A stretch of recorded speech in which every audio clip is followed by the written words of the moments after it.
of business would be approving the minutes from last meeting.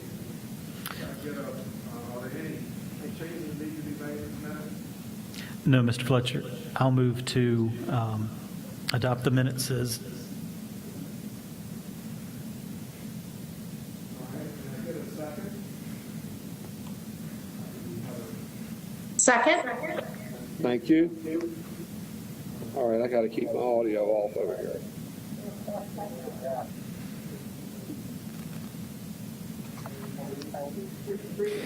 I think if we're streaming, we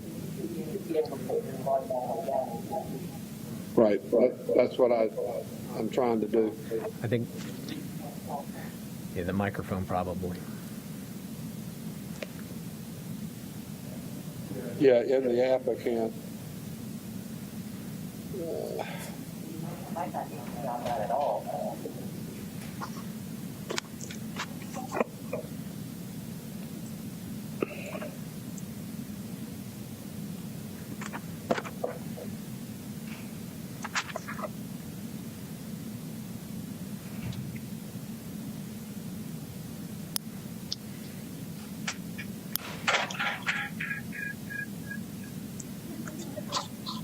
Yes. That's what I'm trying to do. It will not respond to me.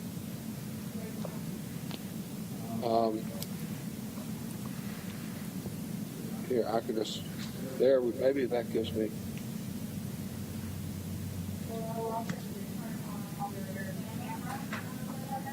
Oh, well, it's allowing me to do that. There we go.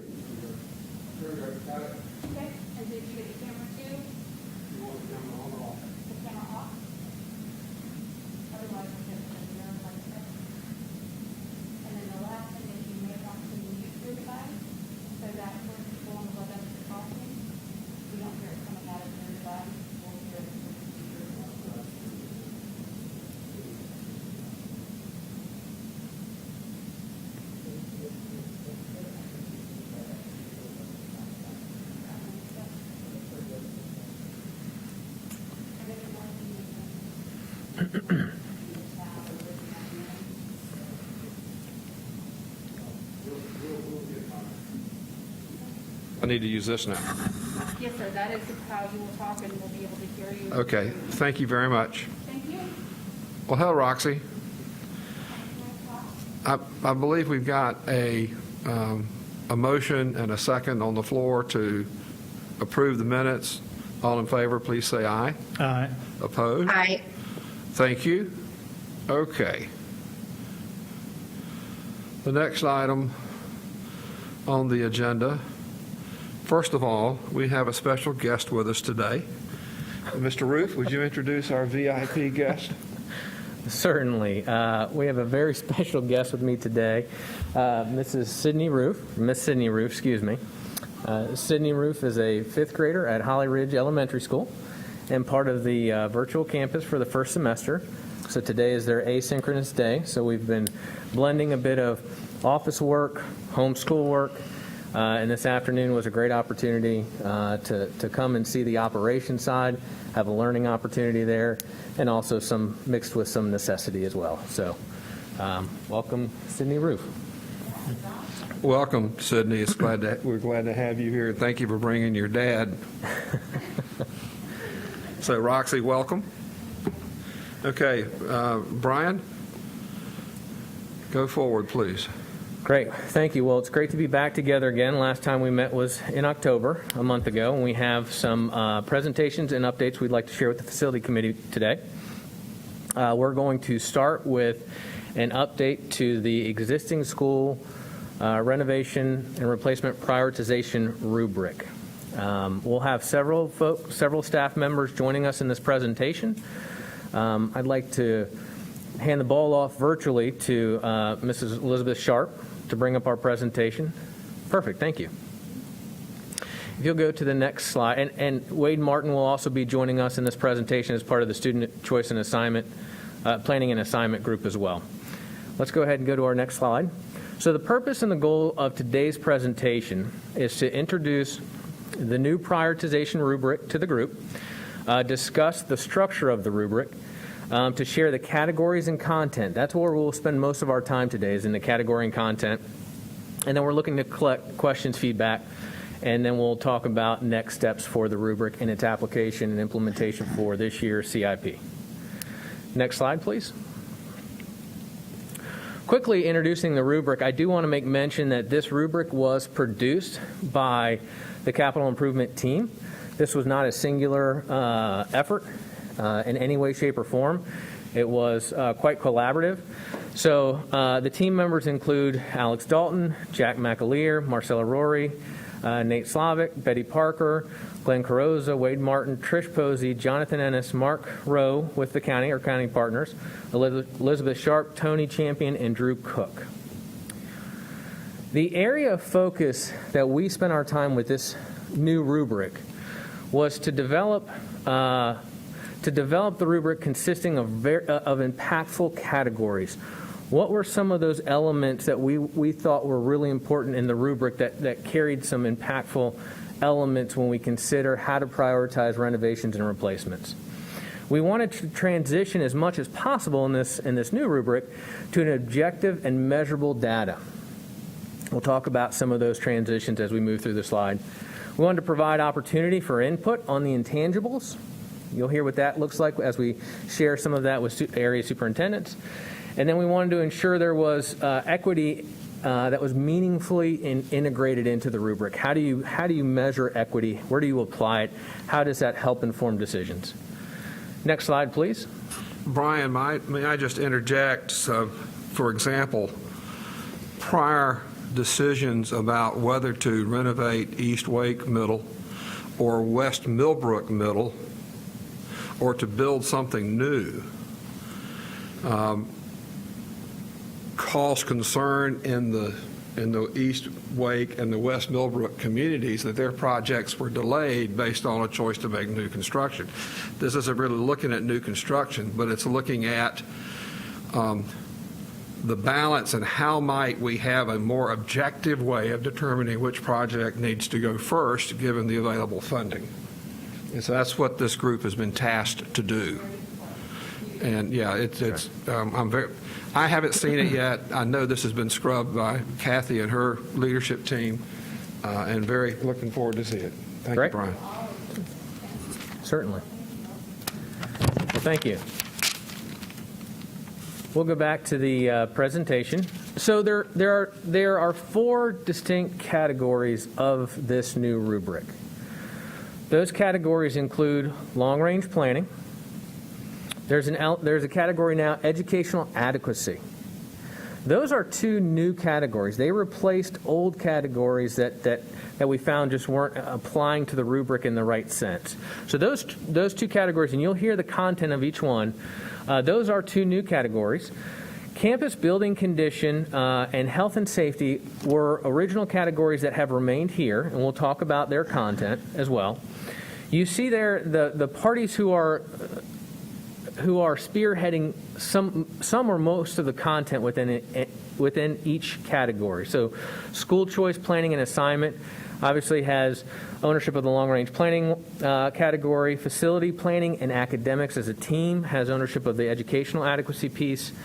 And then M&O and others with the facility assessments, both in building, condition, campus, and health and safety. Lastly, on this slide, you'll see the weights of each one of those categories as it applies to the entire rubric. Something that's important to call out, we wanted to make sure that we had appropriately weighted long-range planning and educational adequacy. At times, if you focus simply on the condition of a building or the asset, you can lose sight or value of some of the other elements. And so those 2 weights there at 20% are a slight increase from the 15% weights that old categories had. We're going to come back to a slide like this and talk about it in its totality. But these next few slides that I want to move into will help share the content of the specific categories themselves. What information goes into that? How is that information assembled? How is it weighted and evaluated? So let's go to the next slide, please. let's start with school, with long-range planning. In a moment, I'm going to turn it over to Mr. Wade Martin. Quickly, the responses, there's three areas of this rubric. Each one has a particular weight, and I'll let Wade share with you the weighting and the elements of each one of these. The responses are given a 1 to 5 value, and then each item has, again, that varied weighting scale to it. Again, this is all specific now to the long-range planning piece of that rubric. So, Mr. Martin, if you're available, I'll turn it over to you to run through some of the specifics. Thank you so much, Mr. Roof, and good afternoon to everyone. I would share with you that our school choice planning and assignment team has worked on this piece of the rubric for the last few months. And just to share some context with you, that the long-range planning category previously was identified as simply, student assignment.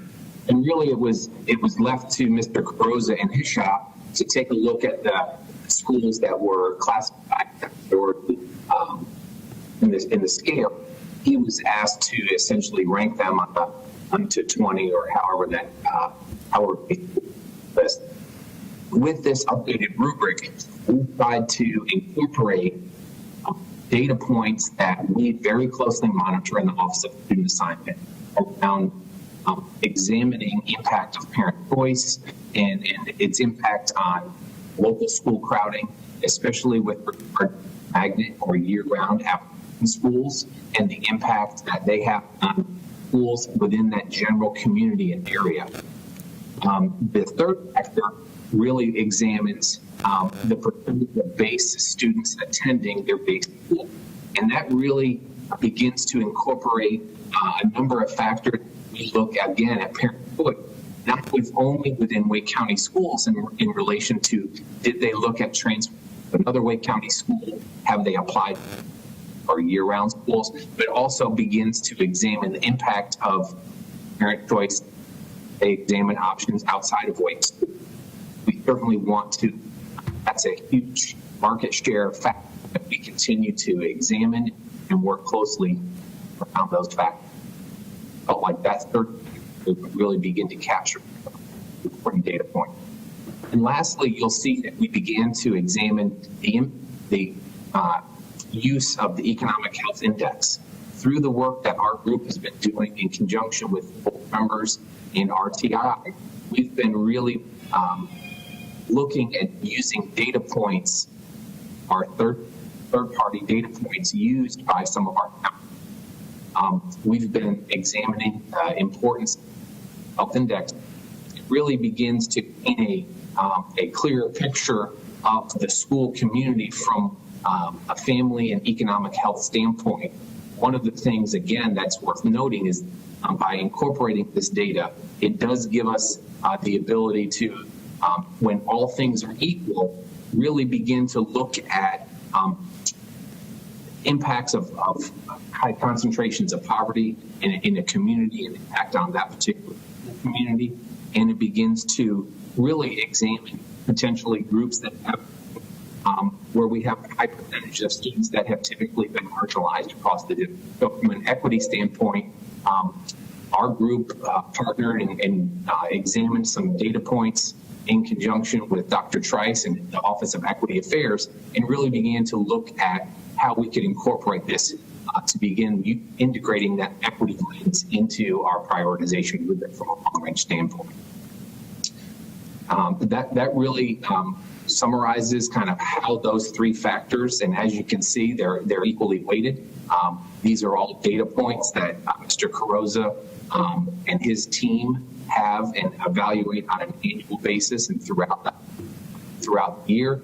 We feel like this will really give us a strong, comprehensive look at long-range planning and the potential benefits of school renovation on a particular school community. Thank you, Mr. Roof. So this may be a good point to hit pause and see if there's any questions specific to this category and its content. Heather, if you raise your hand, you'll have to speak up, all right? I've logged out, so I can't see who's raising their hand online, so we'll use the old-fashioned way. Board member questions of Mr. Roof or what, Mr. Martin? Chris? Thank you. So just looking at this formula, I'm curious how often, we said that adding the economic health index adds a new factor that can be used as a tiebreaker, for example, between two projects. But I'm just curious, around the county, do we have examples where there's areas of, and I can't remember on the index if the high number is the greater poverty, if the high number is the greater wealth, but where we have overcrowding in areas of low wealth? Or is it mostly that most of the overcrowding is in more affluent areas? I understand the rationale and the reasoning behind adding this to the rubric. I'm just wondering how often it'll come into play. If it's 20% and 80% is more based on just the actual crowding. So that's a great question, Mr. Haggerty. And really what we're going to use is we're going to take a look at the list of schools that's generated on the health and safety. We do have the economic health ranks for each school, as you know, from the work that we did with RTI and the board. So we will be applying those individual school rankings to that list of schools that are really being considered renovation. Within that, we will be able to look at just that range of schools, utilize the percentile, and then we'll rank them plus or minus based on where they fall in the percentile. So the economic health index 20% does not really play into the crowding per se for the school. The other two factors, which obviously are the large factors in our category, really address the crowd and the utilization factors of a particular school renovation.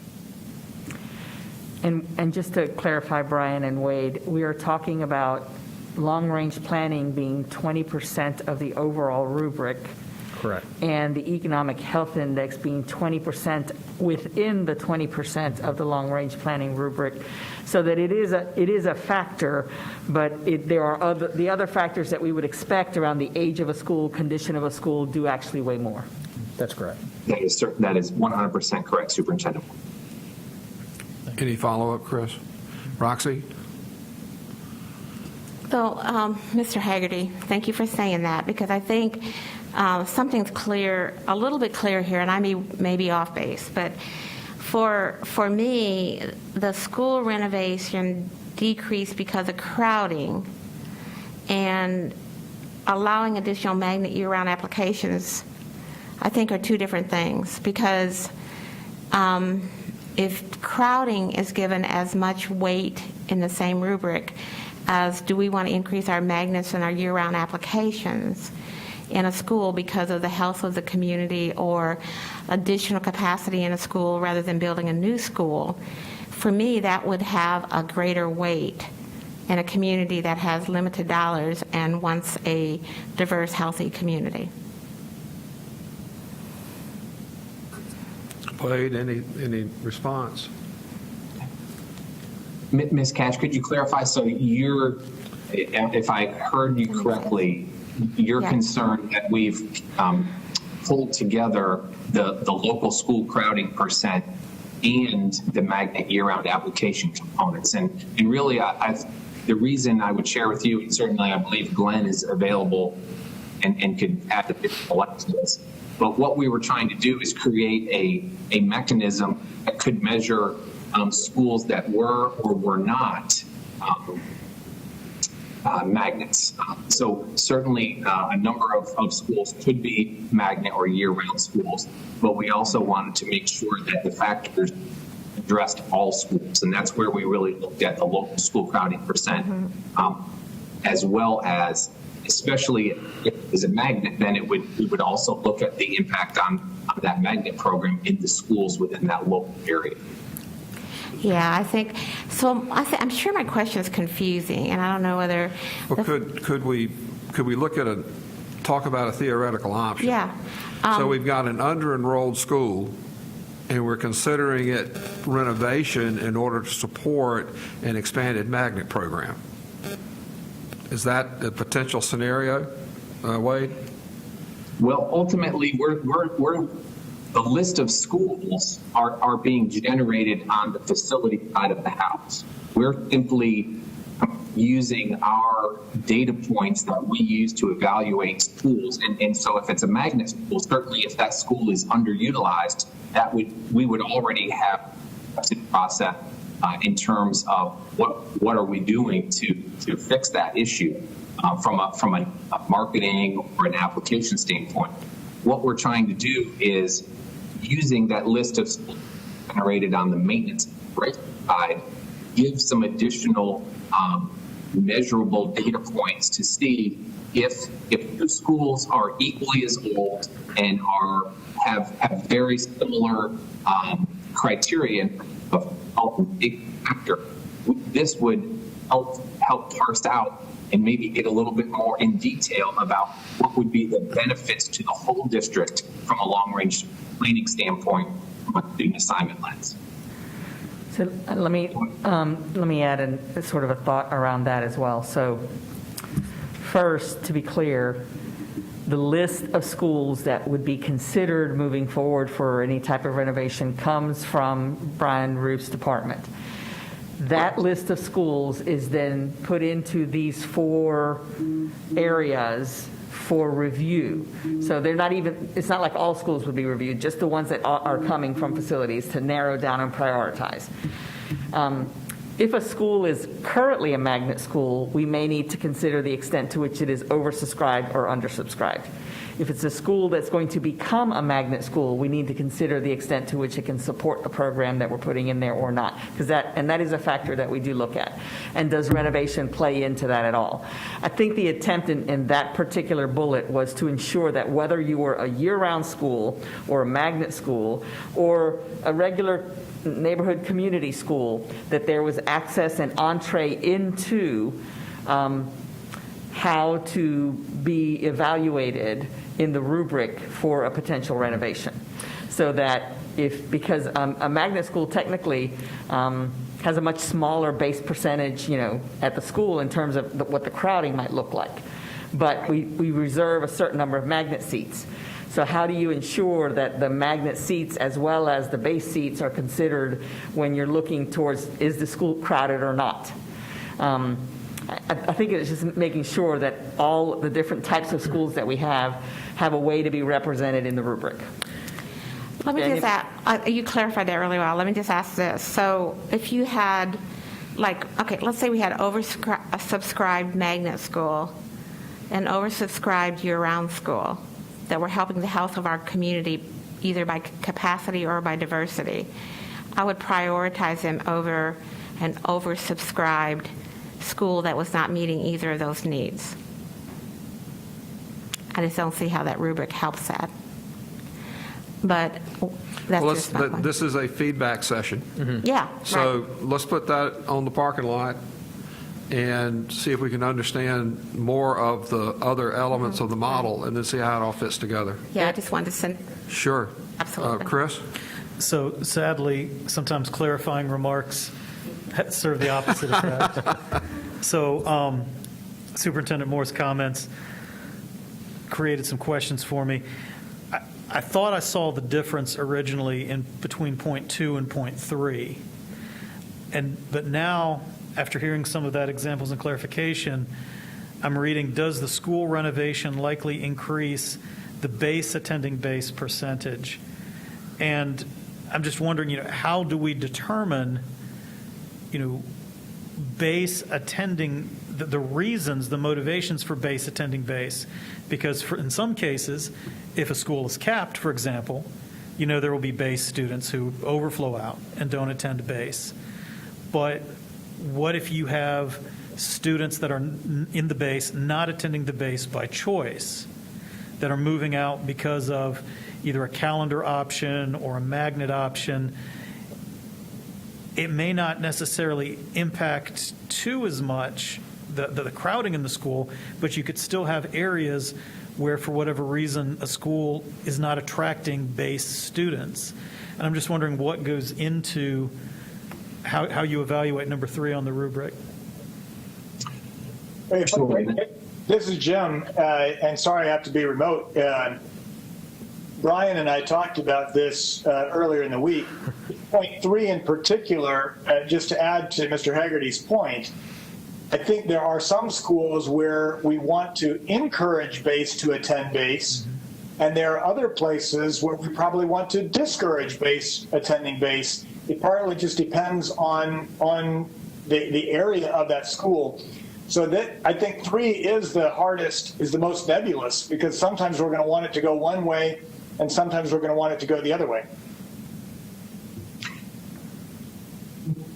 Both of those points are excellent. And what I would share with you in how we're using the ranking of 1 to 5, what we're looking at is really 3 as being our ideal percentage extending base. As Glenn and his team worked through that data, we examined, we removed the factors of the choice we as a district have incentivized. So obviously, a school does not get penalized if they're losing base students because they're going into programs or into our early college program, other things like that we're trying to incentivize. So really, we're able to again use that list of schools that's generated on because all of those factors, as you have pointed out, are very different in terms of a base attendance. We disaggregate data out. So after we remove those factors, then we've got scores for schools that can really identify if it would be beneficial for a renovation. Would it have a positive impact if it is a school that we are really focused on drawing families back to that base? So Wade, let me ask a question real quick, because it may be the way that we've worded number 3 that causes some of the questions. If a school, if a piece of a renovation for a school really does not have a factor about the base attending base, wanting to increase that in some way, shape, or form, what happens to this 40%? So if it is an average of if it's doing what we want and it has no positive or negative impact based on Glenn's data, and it would be scored a 3, and it would on that 1 to 5. But what if it? So, like for example, we did a renovation at Wiley Elementary in the last few years where there was a great deal of concern based on the K-3 class size that the capacity of the building would actually drop, right? And so in that particular case, because of the crowding at Wiley, that was a problem, and we wanted to make sure that that was not a negative impact. So in this case, would they get a lot of points for that or no points for that, because that renovation didn't increase the base attending base, but it was important? And then really the opposite scenario. I guess what I'm doing is testing the hypothesis behind number 3. Right. So in essence, they would receive really a 1, because for that one particular factor, 5, that renovation is not going to increase that likelihood. So they would receive a 1 versus a 5 being where we would have, that would be a primary driver of this being a factor. So it sounds like then number 3 only really applies to schools for whom it is a priority or a need to increase the base, attending base, whatever reason. That would help set that school apart in the overall picture from a long-range planning standpoint. Correct. So the score of 3 is neutral. 1 would say there's no advantage. 5 would say there's a big advantage, right? Correct. And I would say, well, while you're thinking about that for a moment, what's really important, it's a little later in the slide, is that this rubric it's data driven and it gives us an output, but it's not the decision maker for us. it allows us to see, and you'll see this as an example later, it allows us to see where are the schools that clearly need renovation based on what we know and these factors. And there's little conversation, there's little subjectivity to that. Same thing with schools that don't right now, but then there's a cluster of those in the middle that you'll see, and they can range from 4 to 12, and they're close.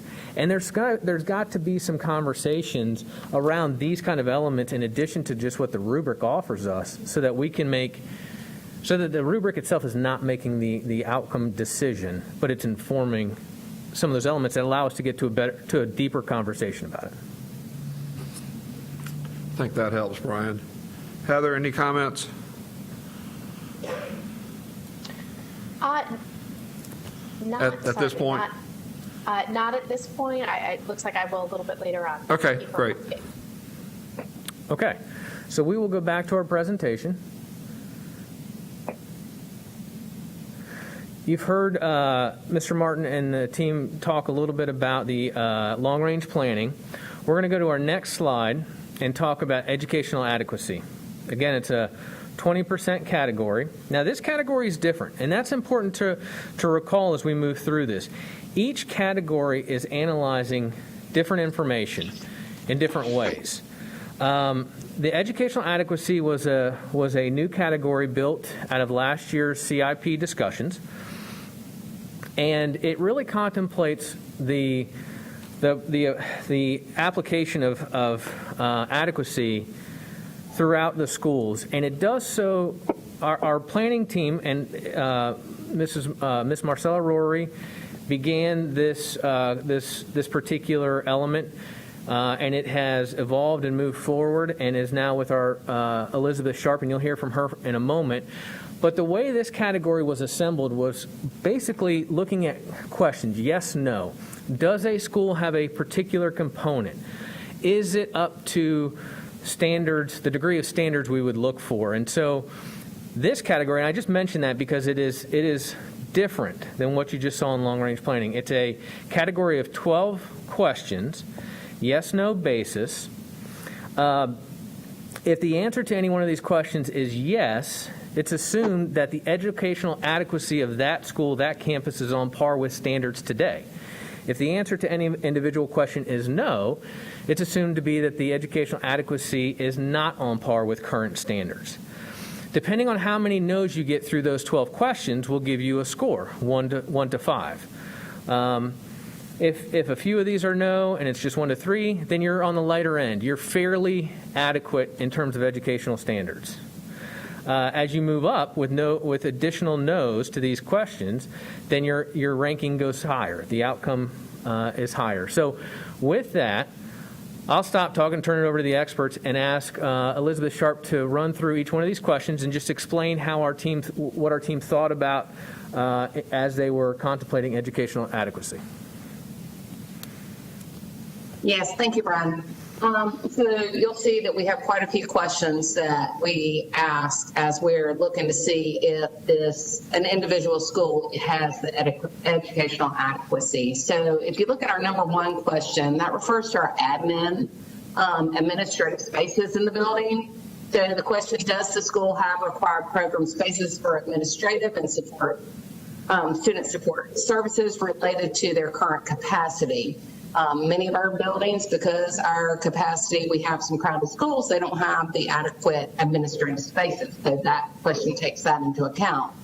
Are the general classrooms within 90% of the current program standards? You know, recently we just added some square footage to our classrooms as part of our space standards. So a lot of the schools that are going to come up and we're going to ask this question is going to be no, because they don't have that 950 square feet. So that's centered around the size of your classroom. The next question is maybe centered around the standards within the classroom. Does the school have general classrooms that meet current standards, cubbies, lighting? Is that room appropriate for classroom space? Number 4, does the school have the technology and infrastructure that meets the current standards? So as you know, technology changes often, so we have many schools that don't have our current standards. Elementary, does the school have 2 pre-K classrooms?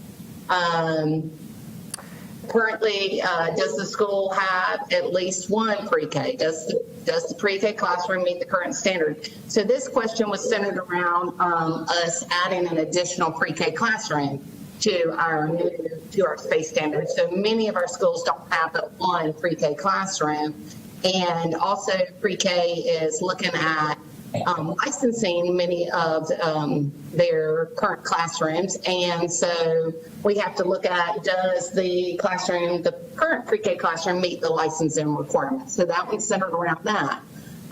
Does the cafeteria have a minimum of 15 square feet per person? That is just because we're trying to get a 3 lunch seating. Does the playfields for all grade levels meet current standards?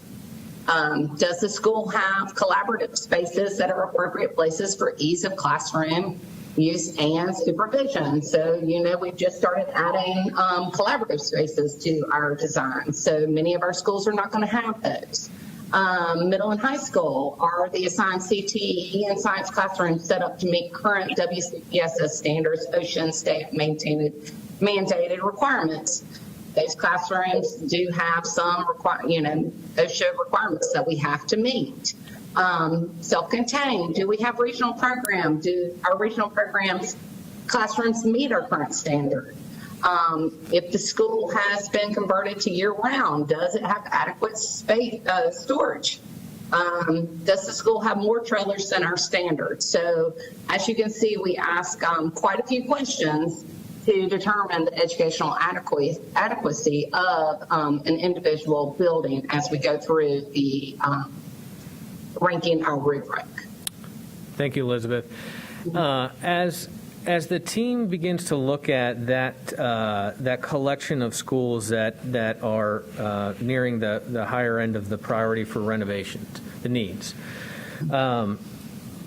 the educational adequacy piece is a really important component that has not been that was not part of the original rubric in a way that had the degree of analysis, I think, that we would want. And so, again, this category is different. It's unique. It's somewhat independent from the others in that it's question-based. It's yes/no answers. So there is still a layer of subjectivity to that. And we understand that. We're aware of it. I think this rubric is improved, although not perfect. We've got plenty of opportunities for us ahead to strengthen it. In fact, if you'll go back to the presentation for a moment, we were talking this week that question number 5 about the pre-K centers. There's 3 questions layered into one. And I think we really need to look at what we're trying to achieve. We understand the intent is to evaluate, does it have a pre-K, and can that pre-K be licensed in the current configuration? So that gives you a flavor of what our team is thinking about when we look at a list of schools that need to be renovated or could certainly be renovated.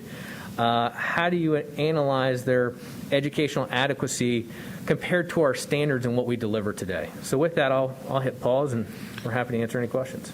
Well, let me ask a question, if I may. Question 12, does the school have more trailers than our standards? If the answer is yes, it's not added into the score. Yet a school with 12 trailers, when our standard is 4,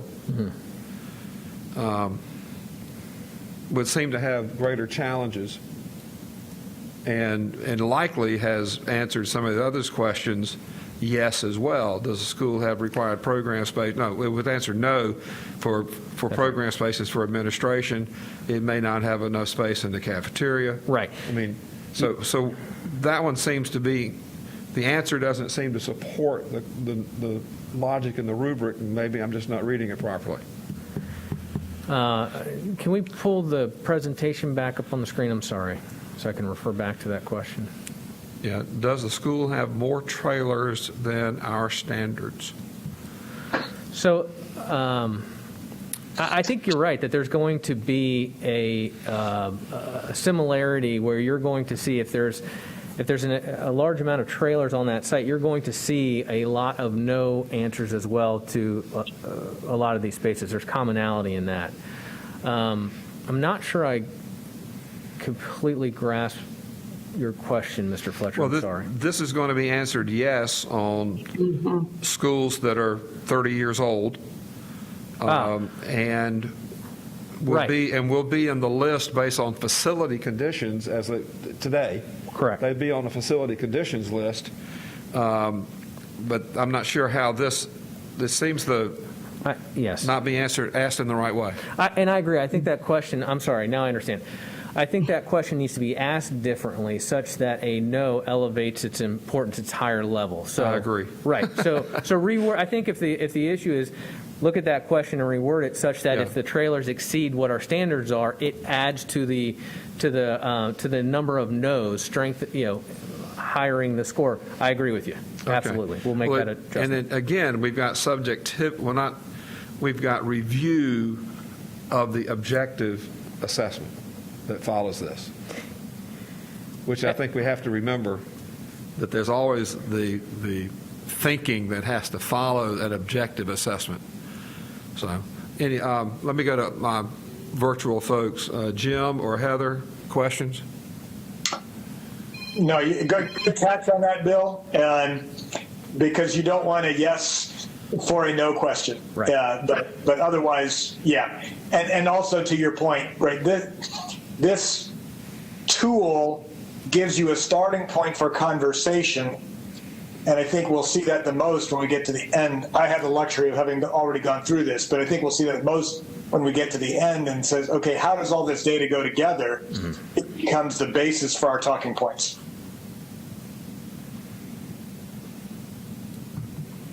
Heather, any thoughts? Again, on this slide, not so much. Okay. I do have a few later on. Thank you. Roxy, Chris? You good? I had the similar question about question 12. Is that saying if you don't have a minimum number of trailers? Yeah, if you don't have 20 trailers, you're doing better great. add them if you want to get on the list. And then the other thing is that we do have sites that can't support trailers. That's right. So does that artificially impact that number? So Yeah. Okay. Thank you. Okay. Brian, continue. Okay, so let's. Well, I'll just say to your last question, Chris, that is the value of having this 12-point scale, because one question that doesn't fit or not fit is really not going to bias this very much. So there's enough questions here where so you got the 12 questions to give you a scale of 1 to 5. That actually is good from a statistics point of view. To get to the real questions, no one question is going to make or break the answer. Mm-hmm.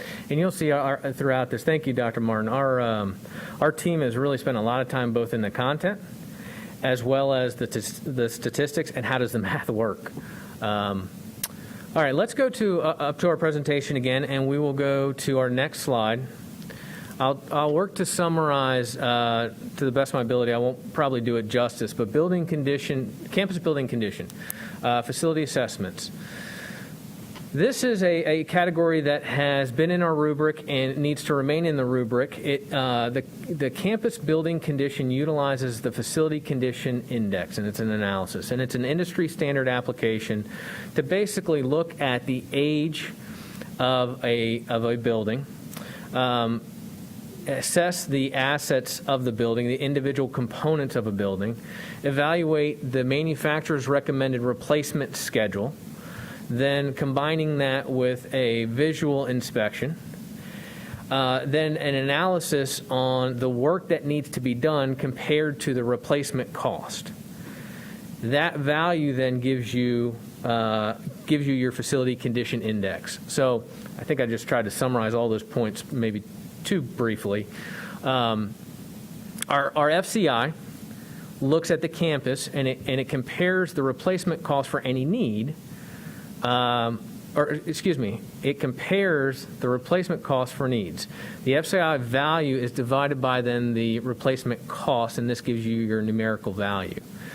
The FCI is done on a by building basis on a campus. The individual buildings totals accumulate then for the campus total.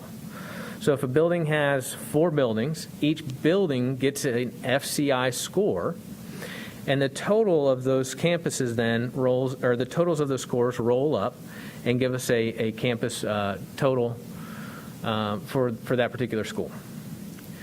The needs analysis are done at an asset level. So I think this is just important to highlight real quickly. That includes looking at roof, windows, plumbing system, electrical, mechanical systems, code compliance systems like fire alarm. It looks at all those individual aspects and building components within that building. And again, that building is rolled up to the campus level. The tracking and calculating analysis, as I mentioned, includes a couple components. One, the manufacturer's replacement time frame, as well as those physical inspections of the assets as well.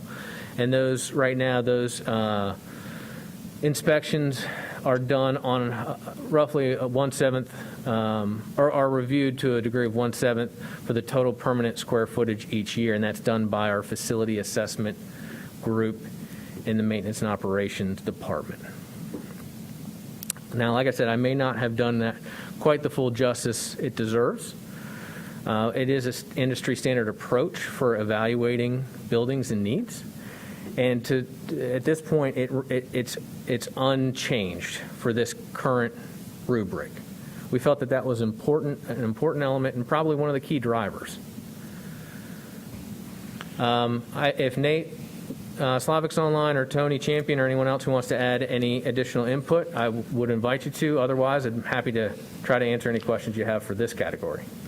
The frustration we've had with only the facility condition index has been that the funding, as I remember, the score is from 0 to 400, and the conditions at a 350 or higher score were the only ones we were previously able to fund. Mm-hmm. And now we've added a couple of things. We've added another funding category to deal with some of the issues that might be below 200, which is a good step. But a broader rounding out the facility conditions index information, I think, will be beneficial to us. And I would say rounding it out with these other categories that we're looking at in terms of saying which one goes first. Sure. Because the money would be limited to know how much there is. No matter how much there is, the money would be limited. And with 25 million square feet, we're always going to have renovations that are necessary. So probably getting close to 26 million, isn't it? It is. So to your point, yes, the FCI scores, funding had limited how far down those FCI scores you could get to. And in addition to that, you could have an individual building on a campus, and that individual building is problematic, but the campus total still is not. That's what gave rise, both of those pieces gave rise to our PRIMP category, our partial renovation and improvement category. That was a component that gave rise to the creation of that. So there would be a funding mechanism available both for needs, but also layered in with FCI for lower scores or individual buildings that weren't otherwise being raising up due to the whole campus calculation. Any comments from within the room or questions? Okay, Jim or Heather, any questions? I do. And I'm not sure where this question should be, but part of what I've been thinking about, because there are a few schools in District 1, and then of course a few others that I'm familiar with because my kids go there, where the campus, the way that the building is on the campus makes it sort of a challenge as being good neighbors to the community surrounding that. And I know that's been a challenge. Mr. Fletcher's talked a lot about, envisioning what does an urban campus look like, and meeting the requirements with things like carpool, accessible parking lots. And I'm just wondering if that kind of consideration fits into this discussion or prioritization. So some of those buildings also happen to be older and probably are getting close to qualifying just based on other questions and considerations in what we've seen today. But I was just wondering if those types of questions fit into this rubric anywhere, where I don't know of a better way to say being a good neighbor, but I hope that is sort of clear.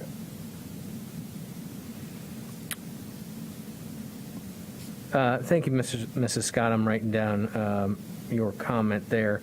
So we'll show in a minute here, when all these components come back together, that campus condition is more than just that building condition category, right? If you think about educational adequacy, well, that's a campus condition issue as well. And that can include several aspects that we've talked about. There's 12 questions now. And there's certainly an opportunity to evolve that and critique it and expand it if necessary. And I would, the health and safety, which is the next one we'll talk about as well, that there's elements of campus condition in that also. So the idea being that when you look at building systems, walls, roofs, mechanical systems, those are limited elements. These other categories are meant to sort of reach out and touch other campus condition elements that aren't otherwise in an FCI. So, Mrs. Scott, I would say that today maybe the being a good neighbor and that component may not be here yet, but I think the intention of spreading out and capturing that, it's moved us in a direction that way. And those are certainly important discussions when we start looking at what the rubric actually tells us in terms of priority. That should be a big discussion in that final outcome. Thank you for that. I appreciate that, because there isn't, as you said, an element of safety if our carpool has cars backing up in the streets and cars go around those, or if there's not a good parking lot that's accessible to the front doors, then you have people, again, crossing streets to go in to volunteer or pick their kids up from school outside of the typical hours. And so that is, I appreciate that. And I know you all do too, but I always very, very much value the relationships with our municipalities and the people around our buildings as well. So I appreciate everything that you just said, Mr. Ruth. Thank you. Okay. Well, let's go on to the health and safety. This is the last component of the category. Brian, if I can just jump in, I want to reinforce what Ms. Scott just said, but I actually think that some of what she's talking about would help clarify and fit in well with some of that, does the school renovation increase base attending base? I mean, that being a good neighbor, I think, fits into that piece. So it's, carpool issues, that seems to fit very well into the long-range planning. And it almost makes me think that instead of the 3 categories that are kind of nebulous, there might be your 12-question kind of thing that would incorporate some of these very issues that would help flesh out that long-range planning section.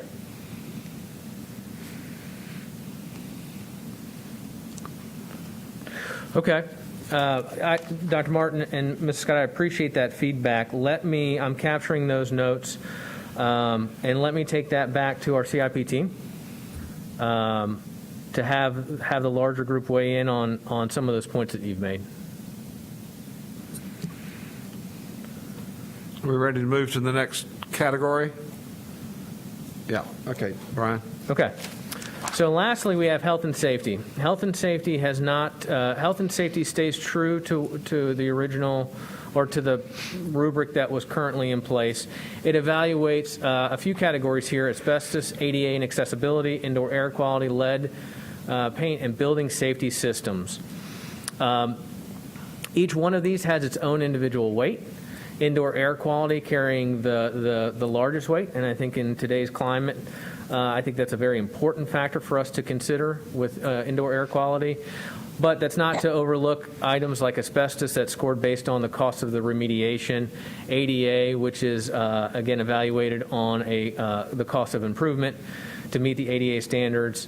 Indoor air quality is right now based around the volume of work orders, and lead paint based on the age and type of building. And finally, the building safety systems based on the assessment of fire alarm security and intercom. And again, the idea of whether or not there was CCTV in some of the older systems there, of which we now need to move to new current standards. With as much work as we have done in some other categories, this felt like it was still relevant and pertinent to considering renovations and had an importance to that. So this particular category, and again, that's driven by our facility assessment group and within M&O, and it might include some of our some other parties within M&O for their evaluations and rankings there. I'd like to, if I can, if there's any questions on that, I'd be happy to answer them. Okay. I'll just add, like we talked about the other day, Brian, some might ask why things like asbestos and lead paint get scored lower.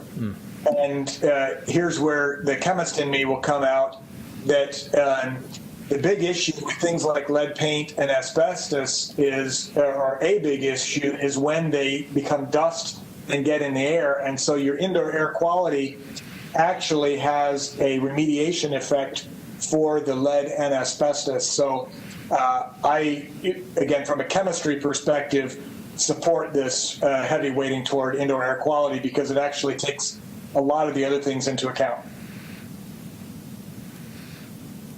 Thank you, Dr. Martin. So let's go to our next slide. Again, this captures our 4 categories one last time. You've heard now the individual content and components of each one, what they measure, how they measure, the fact that they're all done somewhat differently, but with intent and purpose behind each, the weighting of the categories themselves. Now, if we'll go to the next slide, so that just brings us back to a high level, so we can kind of reposition where we're at in thinking about our rubric. This is really important. This is the rubric output. This is sort of the key information that we want to now do something with. The rubric is meant to evaluate each category on scales. Some of the scales are 1 to 5. Building condition index is really 0 to 1. As you mentioned, Mr. Fletcher, some categories are low, below 2 and 3. Some are up in the 4s and 5s.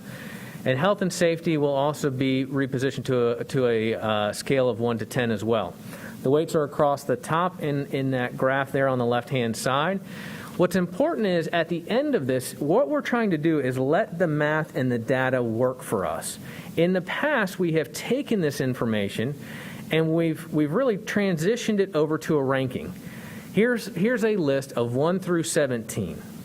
The problem when you do that is, as Mr. Martin had said earlier, the data is rich and it's informative, and we need to let that work for us as opposed to transitioning and just say, well, here's a list of 1 through 17. If we do this as a comprehensive score at the end, now we can get real numbers driven off of the real rich data.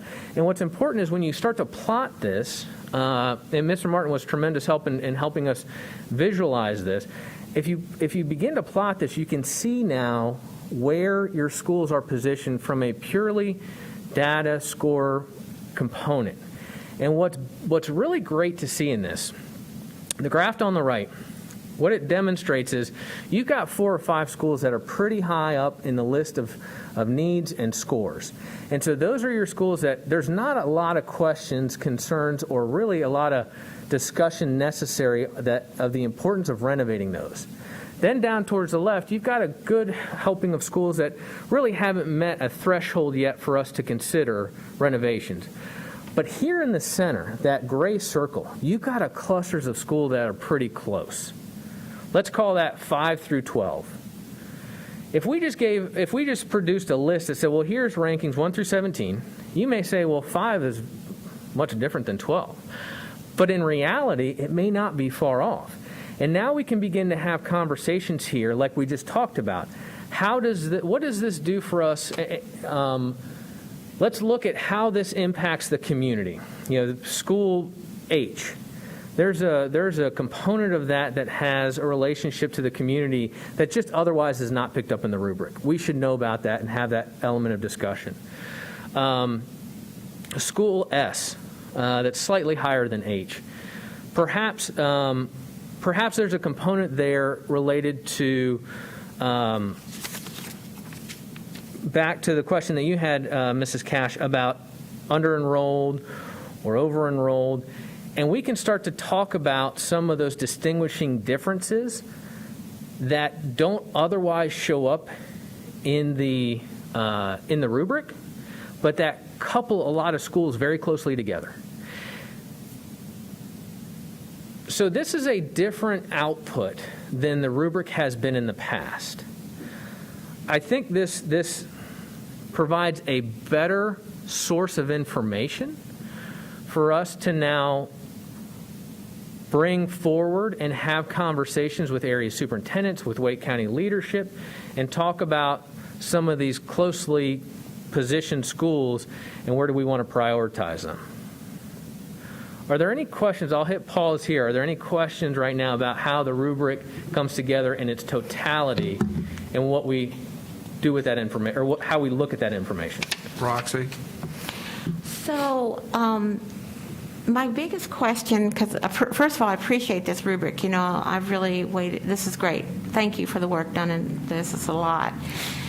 What has happened to a lot of our older schools, which is very similar over the last 30 years, is that when you have a school that's hit a critical level of safety problems, crowding problems, things that need it to be, but it does not need a swing space. Gotcha. And so most of our older schools have been bumped because somebody from land development will come and say, hey, we have a space here that we can buy now, and it'll be great for the new school to go in there. So let's just put on hold all of our older schools because they don't need a swing space. We need to move fast with our money. And so how is this, do we have a threshold where, you know what I'm talking about, as when you hit a spot where a school has become critical, no matter how much the overcrowding is in a specific district, we have to stop and do it, no matter what? Sure. So actually, you're getting into essentially our next slide, Okay, which begins to contemplate some of those other elements that are not just based within the rubric. Looking at swing space solutions and those needs and assigning them to, the rubric is going to give us an output and an outcome, and then we're going to have discussions about enter in the human element with our area superintendents and other partners to come up with a final order. But in looking at that, now there's got to be conversations and solutions provided for swing space, for transitions. And that's a piece that we haven't lost track of, we haven't forgotten, but it is a below-the-line activity for us to take on once the rubric has given us that output. We have certainly heard from the board and from leadership the concerns related to pausing or resetting needs based upon the availability or not of swing space. And we know that's a really important aspect to our board members, to our leadership, to ensure that that we don't lose sight of the need for the sake of some of those situations. If I might, Brian, and Roxy, to your point, this is exactly why I wanted to work on creating this new kind of a rubric, because if as we had in the past, you just have this ranking from 1 to 17, you really don't know where you should draw that threshold line. But if you do this weighted rubric, which takes all that rich data, there's always going to be that plateau where there's a bunch, this gray plateau, where there's a bunch of schools where, it could go either way. We have to look at them carefully. But you're also going to see those that are clearly above that plateau. If your school has really high needs, they're regularly going to be above that plateau. And I think it will be harder to sort of put off that school and say, hey, we can't do it because we don't have swing space if it's up there in that high regime in this weighted priority. If it's in the plateau, that plateau is telling us here's the threshold that we need to be thinking about. Anything above that, we need to be giving really special attention. So I think this gives us a better way of actually seeing where there is that critical need as opposed to just a linear scale, and then we say, I don't know where we should draw the line. Brian, does this, given Jim's comment, and we have bumped up against, well, let's just look at Stow benefited from the building of, what is the school? On Barton Pond. Barton Pond, as will York. In my area, Swift Creek, we've been wondering what will we do for swing space. Same thing for Briarcliff. Wiley just went to Garner for their renovation. Green and Northridge and Conn have gone to the Du Bois campus. So maybe this circles back to say to long-range planning, we need a swing space site. And it's not dependent upon another new school being needed for capacity. I think, yes, I would agree with you, and I think what Dr. Martin just mentioned probably better illuminates, I think, the approach, which is looking at this high set of schools. You've got to create the solution to be able to renovate. You can't let the swing space element sort of pull those back down into that plateau region, if in fact they are, for all the right reasons of the data and the rubric, positioned up there. So it really, to me, and I know this sort of places our team in a challenging position of going, create the solution so that school stays on the list because of its placement in this graph. Because West Millbrook didn't need a swing space. It simply got bumped for 12 years because of money flow. It didn't need to go anywhere, so it was put on the back burner because we needed to use campuses to move new buildings in. But I just, Bill Fletcher, you know better than anybody that in the 90s we faced this because we got to the point where our renovation was struggling and our growth was out of control, and we made the decision that we need to balance it because we need to do year-round in our high-growth areas, which was my district, and we needed to put some renovation into it rather than just build new buildings in the North Wake area. So we're facing that now, I think, with limited dollars, not too limited, not as limited as we were, but it's still growth versus renovation. It is, and it will continue to be, I believe, and certainly for the next decade, that Wake will be receiving a whole lot more people, and they're typically, well, we're getting the senior citizens to come back to where the grandkids are, but we're also getting the parents of those grandkids that are moving here because of the quality of education and the quality of life. So and the technology industry is supporting that younger family coming here, as well as the university system. So I don't see that growth changing. So the challenge will not diminish. It'll take creative solutions to come up with how do we deal with a 600 student population that for safety can't stay where they are while we renovate the facility or replace the facility. And I appreciate Brian having said that this tool says find a solution for these schools. You can't just postpone it. They are the most critical needs that we've identified. Find a solution, and I appreciate that. Now, what the solution might be, is it worth $10 million to find a 2-year solution? That'll be a decision that the board will have to make. And I'm sure staff can be very creative in those areas. That I know that when we were looking at Stow and Wiley and a couple other schools, we tried our best to get the state to let us build a temporary campus on some land over near the Carter Finley Stadium.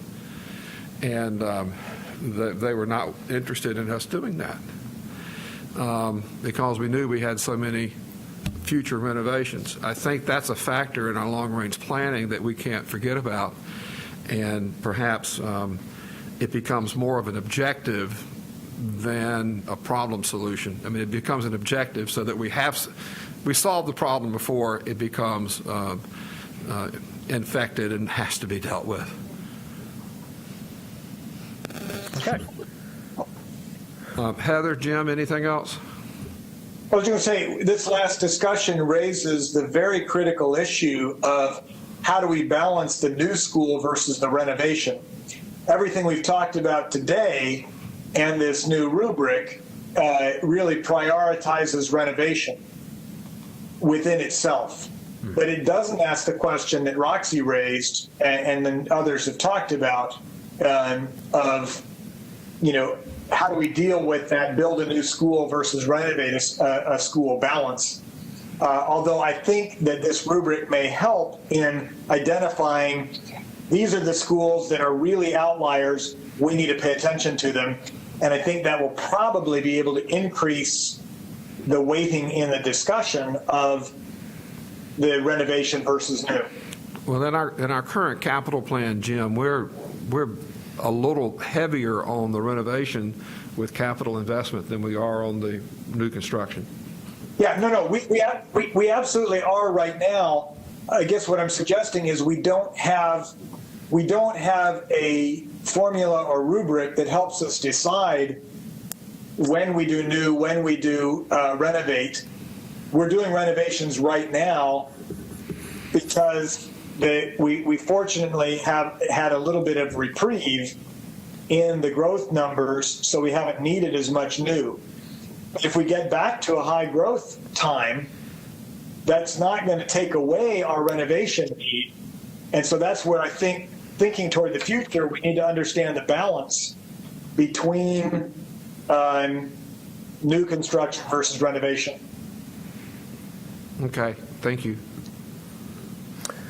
Okay, well, let's wrap up this presentation. If we can go to the next slide real quickly. Heather? If I say something really quick, and Yeah, just thinking what Dr. could you Martin speak just up shared. just a little louder, please? Is that better? A little. Go ahead. We're having to work hard, but we can hear you. Okay, I'm so sorry. Thinking about the impact of growth, as Dr. Martin was talking about, with growth versus renovation, and then also looking at new schools. I think this is another time where I hope the state can realize that when charter schools are approved to open in areas that we take many years to plan for and work with data, and when these schools are approved to open, that greatly impacts the work that we've been doing. And I feel like this is one of those legislative agenda items that could be better discussed, because it does impact our facilities department greatly in terms of growth and planning for additional students or students who might be going elsewhere. So I don't know when else to bring this up, but I think we need to raise that point every opportunity we have. Thank you very much. Mr. Fletcher? This is Betty Parker. Dr. Parker, how are you today? Fine, sir, and thank you. I wanted to make a quick comment that might provide a little bit of clarity to Ms. Cash's question. I think it's a very good one. One of the challenges that we have is that the timing of the production of the target rings for land acquisition occurs on a fairly infrequent basis. And application of rubrics to renovation schools to identify that order and then to identify the swing space need is done on a more frequent basis, although there tends to be very little change year over year. There hasn't yet been a linkage to put the new school targeting together with the swing space need in a proactive, long-range way. Marcel and I have begun some discussions about this, but what Mr. Fletcher mentioned is absolutely right about the NC State. We looked very hard to find an appropriate swing space. The challenge is that our renovations are disparately distributed across the county. So it's very difficult to find a single site that benefits multiple space needs that justifies the cost of short-term use. So if we're able to look at this in a more holistic way going forward, I think there's an opportunity we can mine some additional data on that. But her point is well taken. It's not as simple as a choice wasn't made to put a school here or there. Those target rings target capacity needs, and that's not always where the renovations are. I hope that's helpful. I'm so glad, Betty.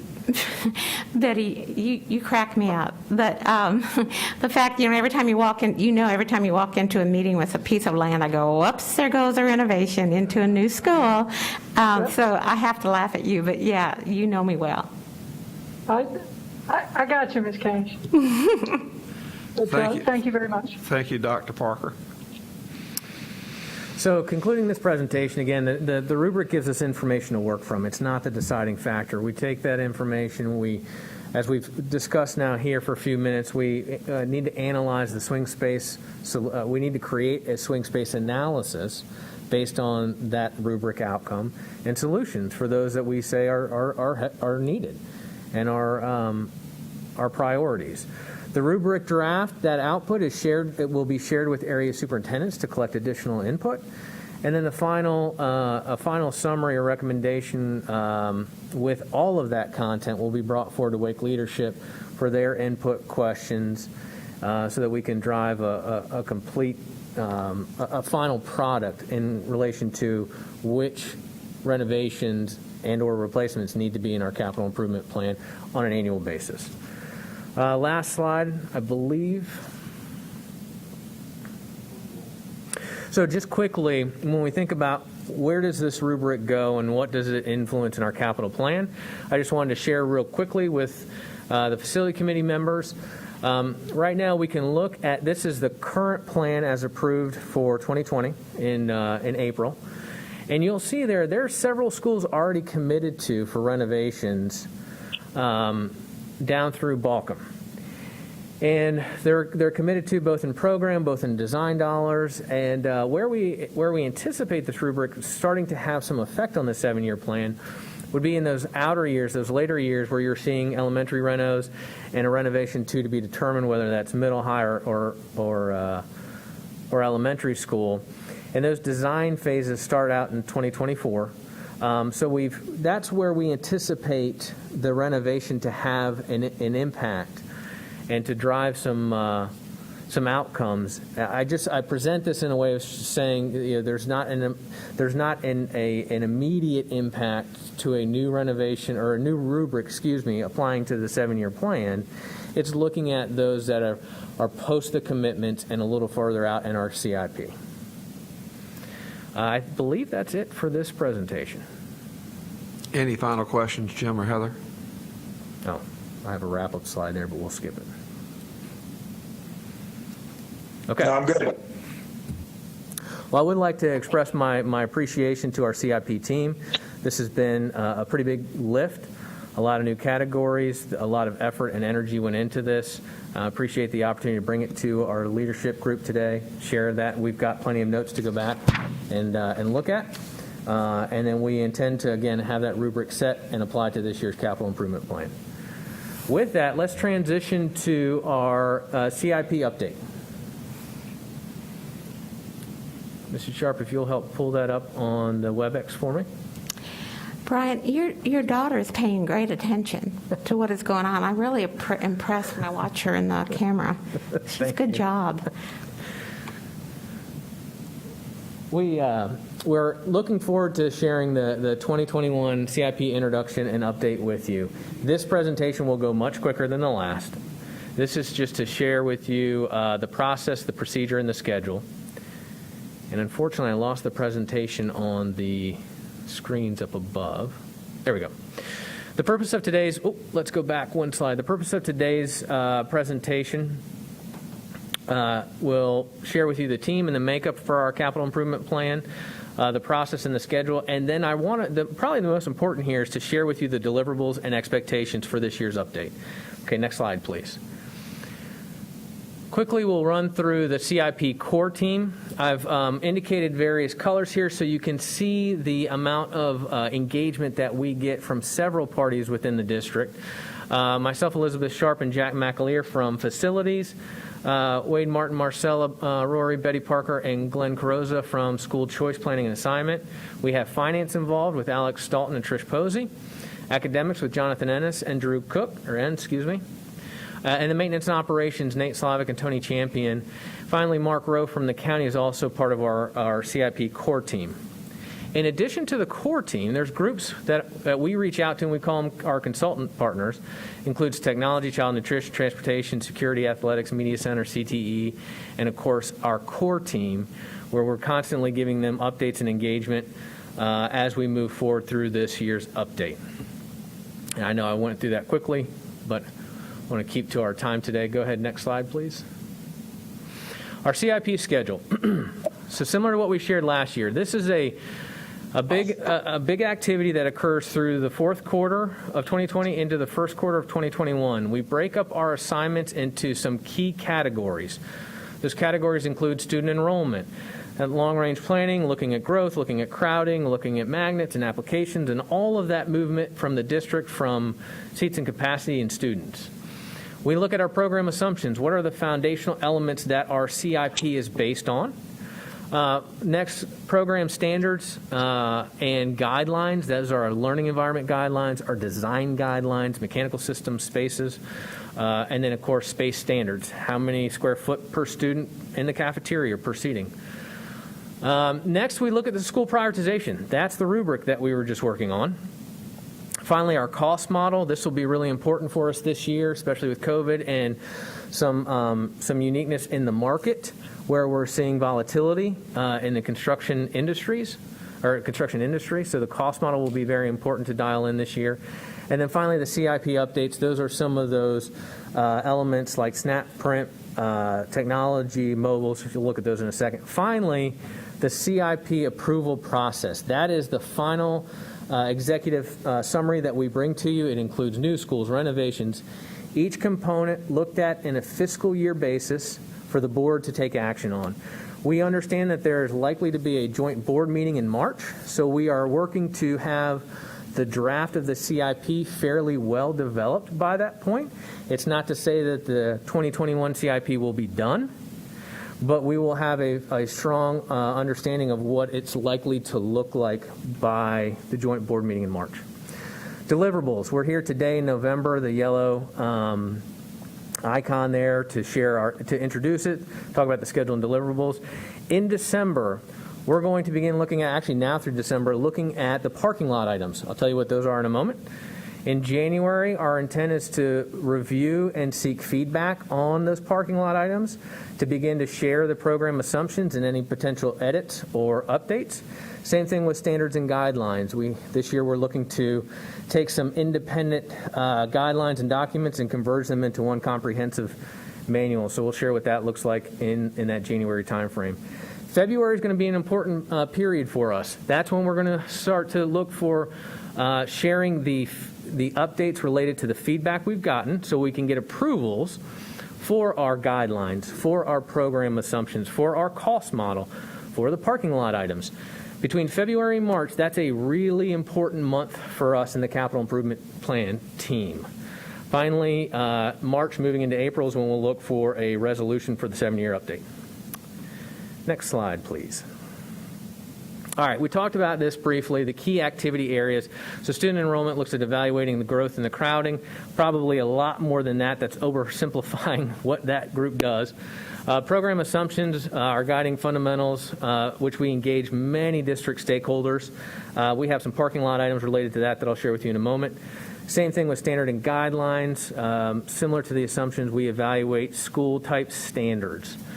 The prioritization, that's the rubric you've heard about, and we want to start really pushing into getting rubrics for our snap and print projects as well. This was The renovations and replacements was the big rock we needed to move first to then allow ourselves to move into SNAP prioritization and print prioritization. The cost model I shared with you, and then again, updates on the CIP, life cycle, technologies, mobiles, land, SNAP. All of those fund components fall into those big buckets of activities. Next slide, please. All right. Really, this is the important slide for us today. This gives you an idea of what we want to seek your input on and when. So in January, we're going to come to, beginning in January, I should say, we're going to come to the facility committee, to the board, and to Wake leadership internally to look at program assumptions and any modifications, space standards guidelines, the SNAP and print prioritization and process. We want to get a very clear process for how you submit needs, how we analyze those needs, and then how we prioritize them, and ultimately place them in a schedule of which it has bookends to funding availability. Life cycle and technology. This is an important one, the next item, the parking lot. So last year, as part of the CIP update, there were a couple of items that we had to put into a parking lot. Those included evaluating the kitchen and equipment standards. We talked about what do those look like? What are the drivers? Are there opportunities and room there to create flexibility, to utilize those spaces beyond what we do today? So we're picking those up out of the parking lot now and beginning to work on those. We want to bring those updates for you beginning in January. Same thing with the high school classroom size. We heard the comment and recorded it about should the classrooms all be standardized for high schools, or should there be some variance depending on the classroom type. The locker standards, we heard a lot of questions about the use of lockers and its application. So our facility planning team is working on that. Same thing with collaboration areas, the solar opportunities, which we knew was a big item for us to look at, and then, as we already started, the school prioritization rubric. I'm going to hit pause here, and I know I'm moving through this quickly. I would like to, for a moment, turn it over to Elizabeth Sharp, our Director of Facility Planning. She's got an approach that she's already started with addressing these parking lot items that I'd like her just to be able to share with the committee briefly. Yeah, thank you, Brian. So our planning team has had the opportunity to review all of the parking lot items. And so what we have done is we have assigned a planner to each one of the items. So far, we have created a survey that we are going to be sending out to the schools to collect some data to support these discussions. We've also reached out to academics and to as well as our superintendent support representative to start discussions about creating focus groups around each one of these items. And so out of that, we hope to collect the data to be able to bring back to you in January or February as part of our update. Thank you, Elizabeth. So I thought it was important to share the efforts that are already underway to create small focus groups to look at each one of these, led by planners who have some experience related to each one of these, and engage those stakeholders who would have input so that we can come back to the leadership group who brought those comments forward last year and address them appropriately and accordingly so that they have time to make this year's CIP update. So January, February, March, those are our timeframes for review, recommendations, and then final approvals. Okay, next slide, please. Any questions from board members? Chris? So 2020 has been an unusual year. Where we have found important needs arise during the course of trying to operate in the pandemic, I'm wondering how that changes some of the planning process. For example, with technology. Mm-hmm. Some of the options that we've had for remote learning are constrained because of, for example, limited bandwidth in the schools, limited teleconferencing ability. But these are discovered well into our planning process for 2020, 2021. Mm-hmm. are you able to pivot and reassess this late in the process? How are newly identified needs handled? Good question. So those new elements that have really risen to the top of discussions lately because of the current situation, the pandemic and where we find ourselves with remote learning, has already started to play into this. And in fact, I'll share with you, when we were looking at educational adequacy as an example, we thought about the question about classroom, are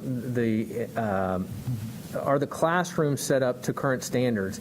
And included in that were things like cubbies and other aspects, but technology was lumped in that. And we actually heard from Marlo and the technology team to go, technology is such an important aspect in today's environment that it really needs to be its own question. We need to look at this as its own component. And so when it starts to get layered down too far, then we see, you're right, we need to be able to evaluate that element individually. So in the educational adequacy component of the rubric, technology is its own independent question. The same thing I think you'll hear Elizabeth offer, and I'll offer her to provide any additional details, but we're seeing questions about the indoor air quality, the amount of air exchanges, the purification, and those are going to be big conversations as we look at our design guidelines. The good news is we already have pretty high standards for that. But as we look at school designs, those conversations, those elements now are beginning to have an emphasis where before they were just a component. And so the design guidelines and those pieces as we go forward, like technologies just did in our rubric, will be a big point of discussion. To our ability to modify and adjust in real time, you're right, there are times where we're limited in that factor. I would say if we're early enough in the design phase, schematic design per se, we've allowed ourselves the opportunity with any changes to program standards, guidelines, design, learning environment, or design guidelines to give ourselves the opportunity to go back to our design teams and say, can we incorporate these? What's the impact? Is there a cost? Is there a schedule impact? There comes a point in time in the design phase of where you're really past the point of being able to introduce those without significant risk and or impact. But we still allow ourselves flexibility to apply them early enough in designs, even if they've already started and we're making adjustments after the fact. So does that answer your question? Okay. Like you said, you looked at that rubric, and where exactly does technology fit? Is it a component of educational adequacy?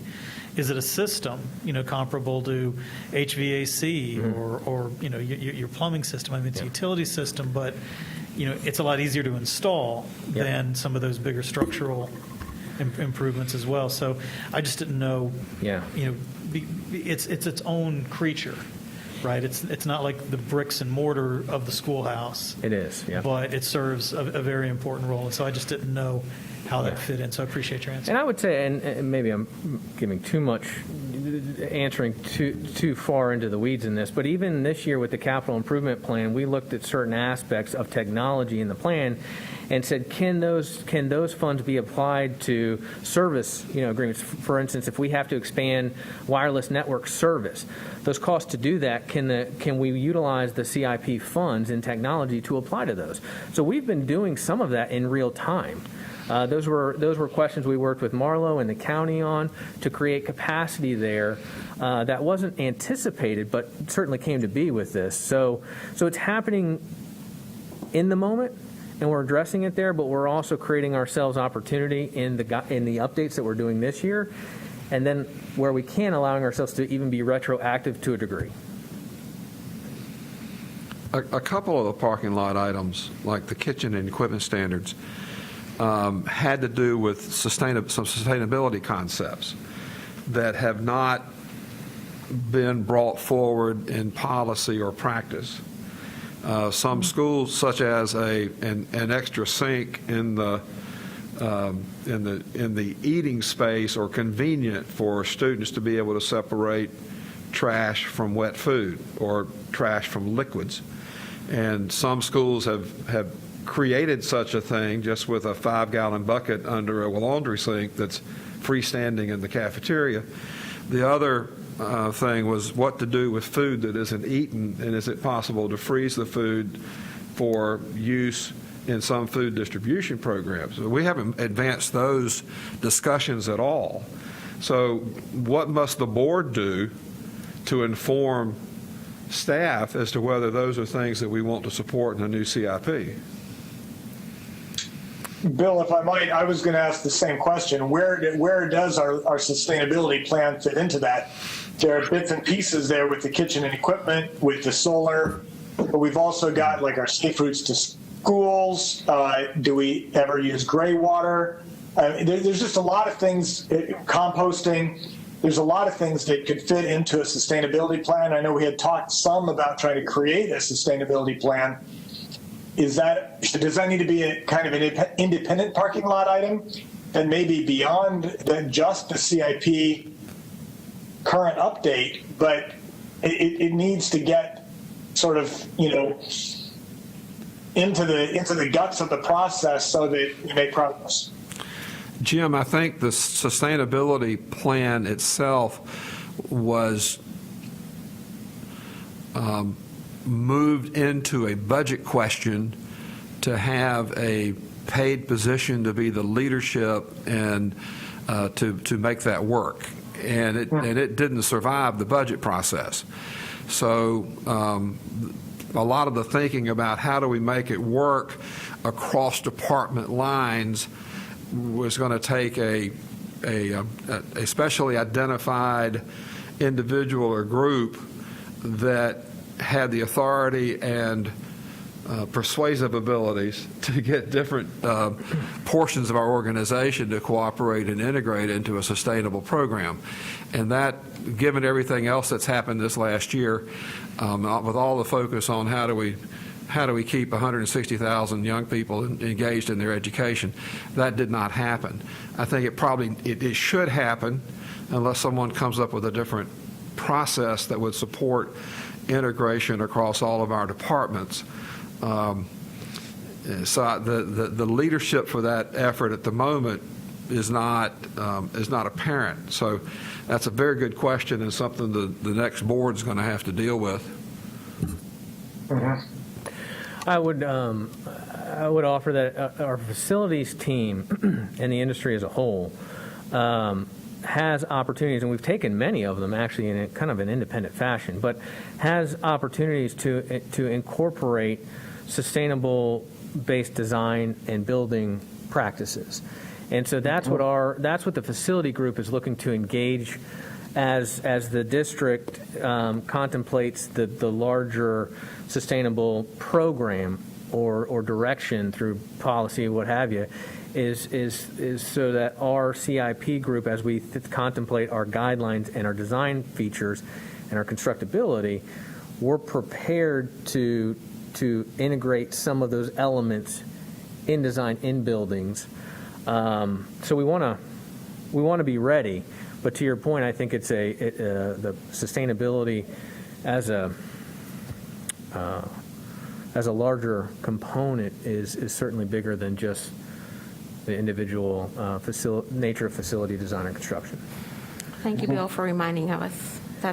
That was true. We were going to look at that through the finance piece. I can just think I think most often we discourage students from bringing water bottles to school in the past because we didn't know what was in the water bottle. And today we're encouraging students to bring water bottles to school so they don't stick their head down in a fountain. So policy and practice have changed, and that's just one way, and there's no way our facility plan could have responded to that, although we are installing more of the bottle fillers, which have their own maintenance and operation challenge because there's a filter in them.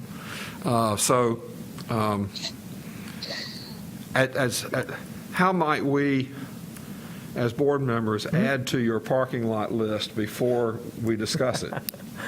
I mean, if there are ideas, we just drop them to you, to Brian Roof? Well, so we've started to reach out and schedule meetings or reach out to those individuals as part of the leadership group who brought forward comments, questions, and thoughts. And we're scheduling those meetings to go through a bit of an interview and discovery session. What made you ask that question? What was the intent? What's the concern? What's the idea? One of the ideas that our team had, and actually I should turn this over to Elizabeth Sharp, I think it was her idea, was to maybe spend some time with the board or certain members or facility committee perhaps in some fashion of a visioning aspect. Now we want to make sure that we want to really define what that means, what the board's role or leadership role would be, chiefs or anyone else, but to introduce an opportunity for us to have a conversation about where are the important aspects, if it's sustainability or some other item that's important to you that hasn't otherwise been discussed in these type of settings. So that's an idea that is starting to mature, and we're going to work through, our parties and leadership groups to figure out and fashion that type of, to facilitate that kind of conversation for us. And I would hope that's where we could, when you say how can we give you items, I would hope that kind of conversation setting would allow you to do that. All right, thank you. Any concluding comments from board members? All right, let's move on to the last item on the agenda. Okay. Thank you very much. Certainly. The 3-month forecast. I think if, Mr. Sharp, if you'll bring that up for us. Should be short and sweet here. Don't know if you can see that on your screens or monitors. We have today shared the prioritization rubric, the renovation, or the CIP update with you. We're looking to bring GMP number 2 for the Wake STEM project to the board in early December. Currently, we don't have anything identified for December's facility committee, but I think some of the conversations we just had may lend itself to topics that we bring back and discuss. Late December, we are looking at the Apex Friendship Elementary School contract documents, the final package, and some contract templates that will come to the board for approval. Early January is currently light. And again, I want to mention this is facility-based items at the moment. In January is when we're going to start really getting into feedback that we've collected related to those parking lot items we've shared with you in facility committee. Later in January, we have Swift Creek design contract to the board, Balcom Elementary School design contract to the board. We just went through our big RFQ process that I told you about last month to go through those selections. So we'll start bringing some of those contracts forward. And then later in February is when we start to hit some of the meat of our CIP updates, program assumptions, guidelines, prioritization, the SNAP rubric and process, as well as PRIMP. But we're also going to bring to you the schematic designs for Hilltop Needmore Road and Fuquay Varina Middle School as well. You heard those master plan concepts at our last meeting. You'll see the schematic design in February. So the STEM school's on target for July delivery? STEM school is pushing ahead to deliver next summer. We understand the importance of that. Good. Yep. Any questions about the 3-month calendar? And actually, Mr. Fletcher, I'm sorry, I missed one additional slide here. I think I overlooked it. Elizabeth, if the ball's still in your court. What's your last slide in the... We wanted to take a moment here and just recognize, Bill, we wanted to extend our sincere and genuine appreciation and thanks for the work you've done with our facility group. I'm sure echoed by all the teams and parties that have been part of these calls and meetings for a long time now. You've pushed us to not rest, to always seek to get better and improve, and look for ways to do that. And you've pushed us to really engage the board and leadership in new ways, in impactful ways, and to add value to the discussion. So we just wanted to take a minute and express our gratitude and our thanks to you, Mr. Fletcher. Well, thank you very much. I appreciate that. The facilities people do amazing jobs. They meet the deadlines. They they meet the deadlines and do it with grace. It's just a bunch of good people doing good work because they care about the school system and our children and education. So, Brian, thank you for your leadership. I know you stepped into a role that was perhaps not well defined, and you have managed to provide a great deal of value as you've led facilities design and construction to be more crisp, more focused, more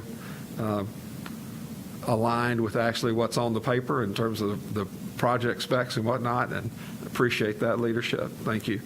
You got a great team.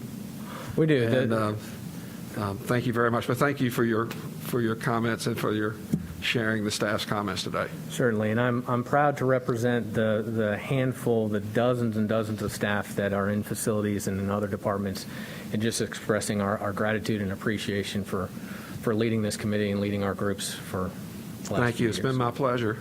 Thank you. With that said,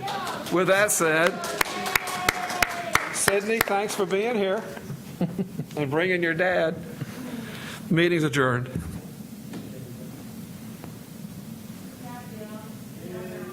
I noticed you were trying to take a picture. Do you want me to get that back up on the screen? Yeah. So, Elizabeth or Sharon, is it possible, if you're still in the WebEx, to share the screen with the slide, with our last non-public slide? Maybe Bill will stand up there with you.